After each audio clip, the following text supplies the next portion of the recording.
जय मां दुर्गा दर्शकों, मैं रूपाली शास्त्री आप सबका स्वागत करती हूँ अपने चैनल में। क्या गुप्त नवरात्रि में हवन करना जरूरी होता है? तो बिल्कुल। हवन एक अत्यंत शक्तिशाली प्रक्रिया है, विशेष रूप से जब आप किसी भी विद्या का या कोई भी व्रत करते हैं या कोई भी साधना करते हैं तो आपको हवन जरूर करना चाहिए। चाहे अष्टमी को कीजिए, चाहे नवमी को कीजिए या दशमी को कीजिए, तीनों दिन ही श्रेष्ठ माने गए हैं। यह आप पर डिपेंड करता है कि आप किस दिन हवन करना चाहते हैं। अगर नॉर्मली सब ठीक है जीवन में तो आप किसी भी दिन हवन करके माता रानी की कृपा पा सकते हैं। नेगेटिव ऊर्जा और बाधाओं की रक्षा के लिए, क्रोध, भय, हीनता की भावना, इसके नाश के लिए, व्यापारिक स्थिरता के लिए करना चाहते हैं, घरेलू सुख समृद्धि के लिए करना चाहते हैं तो आप अष्टमी को भी यह हवन कर सकते हैं। अगर सिद्धियों की लालसा है, नौमी तिथि को हवन करना सबसे अच्छा माना गया है, क्योंकि नौमी तिथि देवी सिद्धि की मानी जाती है। और यदि आप नौमी को किसी कारणवश यह हवन नहीं कर पाते तो दशमी को सुबह के टाइम आपके लिए सबसे अच्छा रहेगा हवन करने के लिए। लेकिन जब गुप्त नवरात्रि की बात आती है तो रात्राएं साधन होती हैं रात्रि में। ऐसे में यह जीवन में हर क्षेत्र में विजय होने के संकल्प के साथ ही की जाती हैं। ऐसे लोगों को गुरु की आज्ञा से दशमी को हवन जरूर करना चाहिए। यदि आपने विशेष रूप से तांत्रिक साधना की है तो गुरु निर्देशों में ही आपको हवन करना चाहिए। वैसे तो आपको हवन जरूर करना चाहिए विशेष मुहूर्त में। अब आ जाते हैं हवन की तैयारियां कैसे करनी चाहिए। सभी सामग्री जो आप पात्र आदि में वह सभी एक साइड करके रख लें और जब भी बैठना हो तो पूर्व या उत्तर दिशा की तरफ मुख करके ही आपको हमेशा बैठना चाहिए हवन के लिए। हवन कुंड ले लीजिए। हवन कुंड नहीं है तो तांबे की थाली में चावल से मंडल बनाकर वहां पर आप हवन कर सकते हैं। ईंट का हवन कुंड भी आप बना सकते हैं। सामग्री के लिए आपको क्या क्या लेना चाहिए। आम की लकड़ी या पीपल की लकड़ी गुप्त नवरात्रि के लिए सर्वश्रेष्ठ मानी गई है। यह ब्रह्म ऊर्जा में वृद्धि करती है, विशेष गुप्त नवरात्रि के लिए।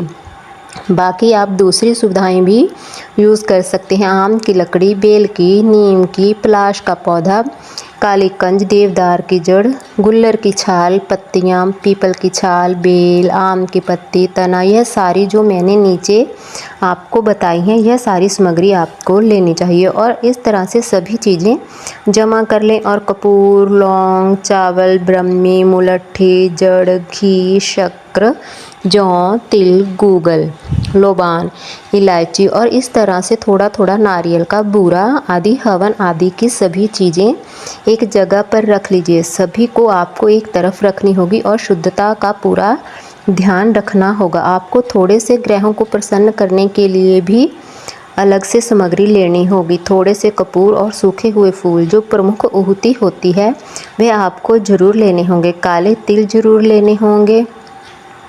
इसके अलावा आपको चावल लेने होंगे।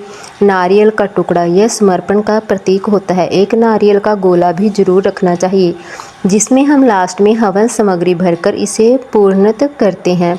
लौंग, इलायची विशेष शक्तियों के लिए, चंदन और फिर यह सभी भी गंध, इत्र आदि भी मिलाए जाते हैं और शीतलता और संतुलन देता है।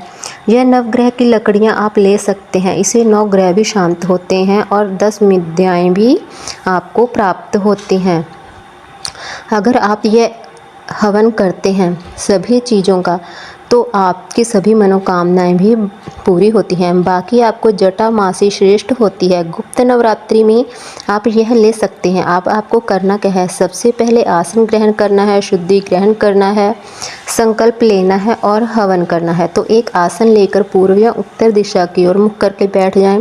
शुरू करने से पहले हाथ पैर जरूर धो लें, इस बात का ध्यान रखें। मंत्र उच्चारण करते हुए हथेली से 3 बार जल पिए। ओम केशवाय स्वाहा, ओम नारायणाय स्वाहा, ओम माधवाय स्वाहा। इसके बाद हाथ धो लीजिए। अब बुद्धि के लिए अपने ऊपर हवन कुंड में से सभी अनुसार सामग्री पर भी आप जल छिड़के। ओम अपवित्र अपवित्राय यह स्मरण करते हुए आप सारी सामग्री को पवित्र कर लीजिए। आप भगवान का स्मरण करते हुए अंदर बाहर से अच्छे से शुद्ध हो जाएं। अब जल जल छीते हुए आपको बोलना चाहिए, अब आपको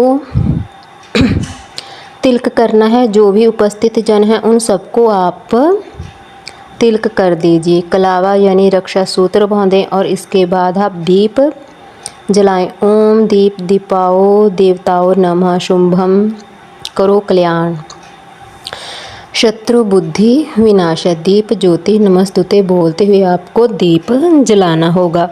इसका अर्थ होता है शुभ और कल्याण करने वाले, आरोग्य और धन संपत्ति को देने वाले, शत्रु की बुद्धि का विनाश करने वाली दीप की ज्योति को नमस्कार है। इसके बाद दीप के बाद आपको कलश पूजन करना चाहिए। जो कलश आपने रखा है साइड में जल भरकर उसका आप पूजन कीजिए, उसको कलावा बांधिए और उस पर भी तिलक करें।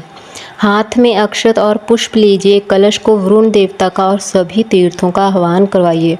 ओम हरे गंगे जमुनाए गोदावरी सरस्वती नर्मदा सिंधु कावेरी जल आसनी करूँ, इस प्रकार से बोल के आपको जल छोड़ देना चाहिए। अक्षत और पुष्प को कलश में चढ़ा देना चाहिए। ओम वरुण देवाय नमः बोलकर अब थोड़ा बाएं हाथ में अक्षत लीजिए और 10 दिशाओं में छोड़ते हुए आप पूजा को आरंभ कीजिए।